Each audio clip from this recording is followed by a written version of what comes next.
Chapter 29. An Epoch in Anne's Life.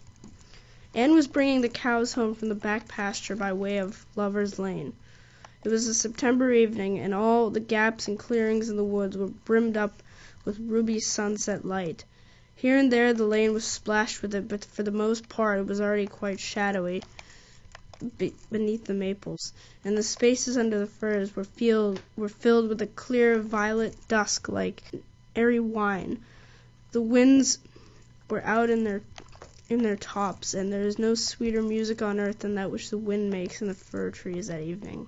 The cows swung placidly down the lane, and Anne followed them dreamily, repeating aloud the battle canto from Marmion, which had also been part of their English course the previous winter, and which Miss Stacy had made them learn off by heart, and exulting in its rushing lines and the clash of spears in its imagery. When she came to the lines, the stubborn spearsmen still made good their dark, impenetrable wood. She stopped in ecstasy to shut her eyes that she might the better fancy herself one of that heroic ring. When she opened them again, it was to behold Diana coming through the gate that led into the berry field, and looking so important that Anne instantly divined there was news to be told, but betray to eager curiosity she would not. "Isn't this evening just like a purple dream, Diana? It makes me so glad to be alive. In the mornings I always think the mornings are best, but when evening comes I think it's lovelier still." "It's a very fine evening," said Diana. "But oh, I have such news, Anne. Guess. You can have 3 guesses." "Charlotte Gillis is going to be married in the church after all, and Mrs. Allen wants us to decorate it," cried Anne. "No, Charlotte's beau won't agree to that, because nobody has ever been married in the church yet, and he thinks it would seem too much like a funeral. It's too mean, because it would be such fun. Guess again." "Jane's mother is going to let her have a birthday party?" Diana shook her head, her black eyes dancing with merriment. "I can't think what it can be," said Anne in despair, "unless it's that moody Spurgeon Macpherson saw you home from prayer meeting last night. Did he?" "I should think not!" exclaimed Diana indignantly. "I wouldn't be likely to boast if he did, the horrid creature. I knew you could guess it.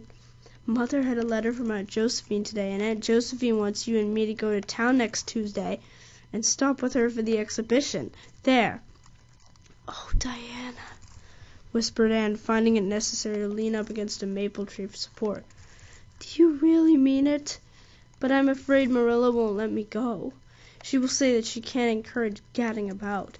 That's what she said last week when Jane invited me to go with them in their double-seated buggy to the American concert at the White Sands Hotel.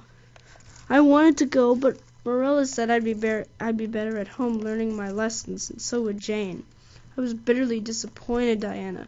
I felt so heartbroken that I wouldn't say my prayers when I went to bed. But I repented of that and got up in the middle of the night and said them." "I'll tell you," said Diana. "We'll get Mother to ask Marilla. She'll be more likely to get you to let you go then, and if she does we'll have the time of our lives, Anne. I've never been to an exhibition, and it's so aggravating to hear the other girls talking about their trips. Jane and Ruby have been twice, and they're going this year again." "I'm not going to think about it at all until I know whether I can go or not," said Anne resolutely. "If I did and then was disappointed, it would be more than I could bear. But in case I do go, I'm very glad my new coat will be ready by that time. Marilla didn't think I needed a new coat. She said my old one would do very well for another winter, and that I ought to be satisfied with having a new dress.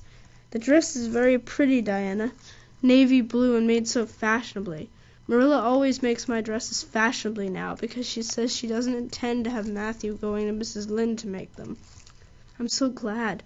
It is ever so much easier to be good if your clothes are fashionable. At least, it is easier for me. I suppose it doesn't make such a difference to naturally good people. But Matthew said I must have a new coat, so Marilla bought a lovely piece of blue broadcloth, and it's being made by a real dressmaker over at Carmody. It's to be done Saturday night, and I'm trying not to imagine myself walking up the church aisle on Sunday in my new suit and cap, because I'm afraid it isn't right to imagine such things. But it just slips in my mind in spite of me. My cap is so pretty. Matthew bought it for me the day we were over at Carmody. is one of those little blue velvet ones that are all the rage, with gold cord and tassels. Your new hat is elegant, Diana. It's so becoming. When I saw you come into church last Sunday, my heart swelled with pride to think you were my dearest friend. Do you suppose it's wrong for us to think so much about our clothes? Marilla says it is very sinful, but it's such an interesting subject, isn't it?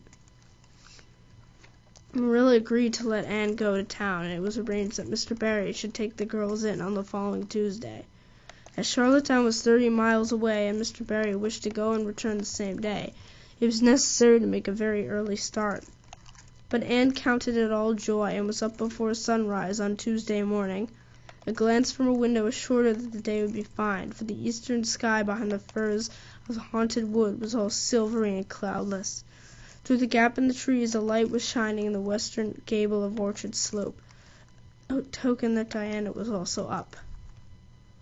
Anne was dressed by the time Matthew had the fire on and had the breakfast ready when Marilla came down, but for her own part was much too excited to eat. After breakfast the jaunty new cap and jacket were donned, and Anne hastened over the brook and up through the firs to Orchard Slope. Mr. Barry and Diana were waiting for her, and they were soon on the road. It was a long drive, but Anne and Diana enjoyed every minute of it. It was delightful to rattle along over the moist roads in the early red sunlight that was creeping across the shorn harvest fields. The air was fresh and crisp, and little smoke-blue mist curled through the valleys and floated off from the hills. Sometimes the road went through woods where maples were beginning to hang out scarlet banners. Sometimes it crossed rivers on bridges that made Anne's flesh cringe with the old, half-delighted fear. Sometimes it wound along a harbor shore and passed by a little cluster of weather-gray fishing huts. Again it mounted to hills whence a far sweep of curving upland or misty blue sky could be seen. But wherever it went there was not much of interest to discuss. It was almost noon when they reached town and found their way to Beechwood. It was quite a fine old mansion, set back from the street in a seclusion of green elms and branching beeches. Miss Barry met them at the door with a twinkle in her sharp black eyes. "So, you've come to see me at last, you Anne girl," she said. "Mercy, child, how you have grown. You're taller than I am, I declare. And you're ever so much better looking than you used to be, too. But I dare say you know that without being told." "Indeed I didn't," said Anne radiantly. "I know I'm not so freckled as I used to be, so I've much to be thankful for, but I really hadn't dared to hope there was any other improvement. I'm so glad you think there is, Miss Barry." Miss Barry's house was furnished with great magnificence, as Anne told Marilla afterwards. The two little country girls were rather abashed by the splendor of the parlor where Miss Barry left them when she went to see about dinner. "Isn't it just like a palace?" whispered Diana. "I never was in Aunt Josephine's house before, and I had no idea it was so grand. I wish Julia Bell could see this. She puts on such airs about her mother's parlor." "Velvet carpet," sighed Anne luxuriously, "and silk curtains. I've dreamed of such things, Diana, but do you know, I don't believe I feel very comfortable with them after all. There are so many things in this room and all that's splendid. There's no scope for imagination. There's one consolation when you are poor. There's so many things you can imagine about." Their sojourn in town was something that Anne and Diana dated from for years. From first to last it was crowded with delights. On Wednesday, Miss Barry took them to the exhibition grounds and kept them there all day. "It was splendid," Anne related to Marilla later on. "I never imagined anything so interesting. I don't really know which department was the most interesting. I think I liked the horses and the flowers and the fancy work best. Josie Pye took first prize for knitted lace. I was real glad she did, and I was glad that I felt glad, for it shows that I'm improving, don't you think, Marilla, when I can rejoice in Josie's success? Mr. Harmon Andrews took second prize with Gravenstein apples, and Mr. Bell took first prize for a pig. Diana said she thought it was ridiculous for a Sunday school superintendent to take a prize in pigs, but I don't see why. Do you? She said she would always think of it after this when he was praying so solemnly. Clara Louise MacPherson took a prize of painting, and Mrs. Lynde got first prize for homemade butter and cheese. So Avonlea was pretty well represented, wasn't it?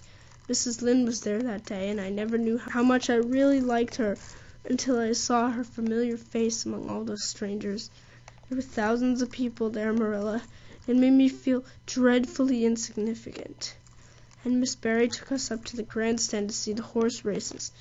Mrs. Lynde wouldn't go. She said horse racing was an abomination, and she, being a church member, thought it her bounden duty to set a good example by staying away. But there were so many there I don't believe Mrs. Lynde's absence would ever be noticed. I don't think, though, that I ought to go very often to horse races, because they're awfully fascinating. Diana got so excited that she offered to bet me 10 cents that the red horse would win. I didn't believe he would, but I refused to bet, because I wanted to tell Mrs. Allen all about everything, and I felt sure it wouldn't do to tell her that. It's always wrong to do anything you can't tell the minister's wife. It's as good as an extra conscience to have a minister's wife be your friend, and I was very glad I didn't bet, because the red horse did win, and I would have lost 10 cents.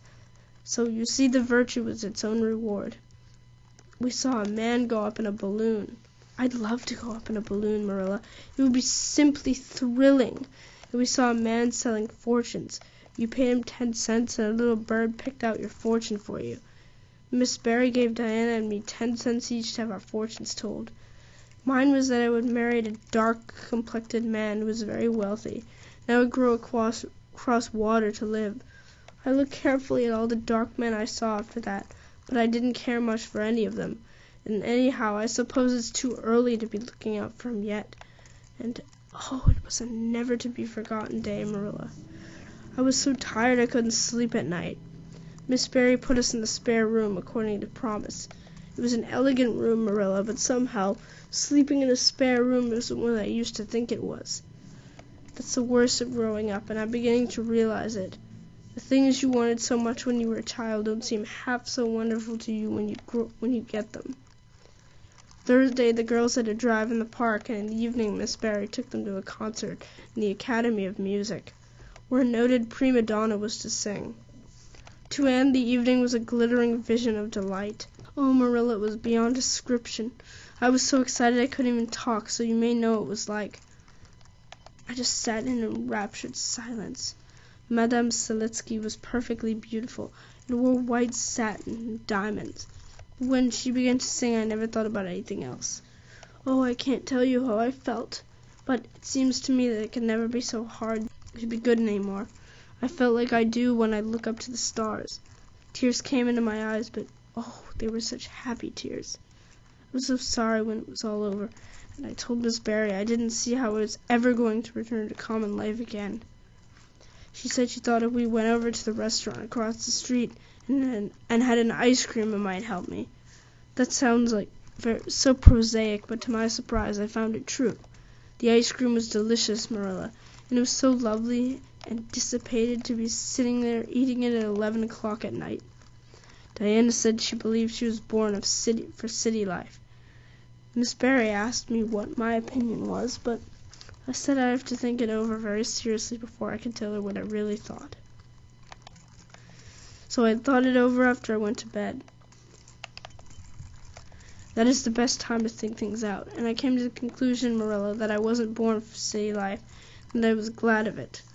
It's nice to be eating ice cream at brilliant restaurants at 11 o'clock at night once in a while, but as a regular thing I'd be in the East Gable at 11, sound asleep, but kind of knowing even in my sleep that the stars were shining outside, and that the wind was blowing in the firs across the brook. I told Miss Barry so at breakfast the next morning, and she laughed. Miss Barry generally laughed at anything I said, even when I said the most solemn things. But I don't think I liked it, Marilla, because I wasn't trying to be funny. But she is a most hospitable lady and treated us royally. Friday brought going home time, and Mr. Barry drove in for the girls. Well, I hope you've enjoyed yourselves, said Miss Barry as she bade them goodbye. Indeed we have, said Diana. And you, Anne, go? I've enjoyed every minute of the time, said Anne, throwing her arms impulsively about the old woman's neck and kissing her wrinkled cheek. Diana would never have dared to do such a thing, and felt rather aghast at Anne's freedom. But Miss Barry was pleased, and she stood on her veranda and watched the buggy go out of sight. Then she went back into her big house with a sigh. It seemed very lonely, lacking those fresh, young lives. Miss Barry was a rather selfish old lady, if the truth must be told, and had never cared much for anybody but herself. She valued people only as if they were of service to her or amused her. Anne had amused her, and consequently stood high in the old lady's good graces. But Miss Barry found herself thinking less about Anne's quaint speeches than of her fresh enthusiasms, her transparent emotions, her little winning ways, and the sweetness of her eyes and lips. "I thought Marilla Cuthbert was an old fool when I heard she's adopted a girl out of an orphan asylum," she said to herself, "but I guess she didn't make much of a mistake after all.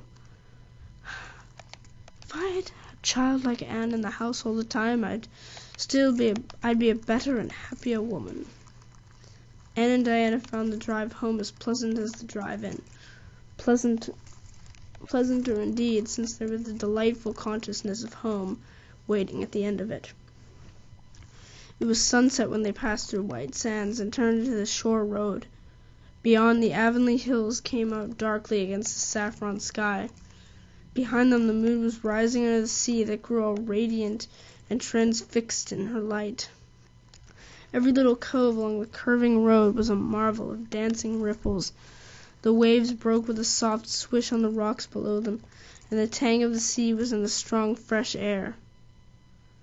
"Oh, but it's good to be alive and to be going home," breathed Anne. When she crossed the long bridge over the brook, the kitchen light of Green Gables winked her a friendly welcome back, and through the open door shone the hearth fire, sending out its warm red glow athwart the chilly autumn night.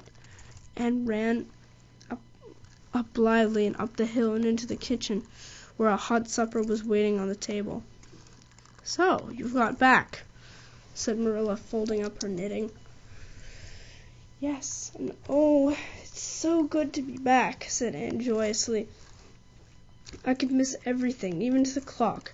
Marilla, a broiled chicken. You don't mean to say you cooked that for me?" "Yes, I did," said Marilla.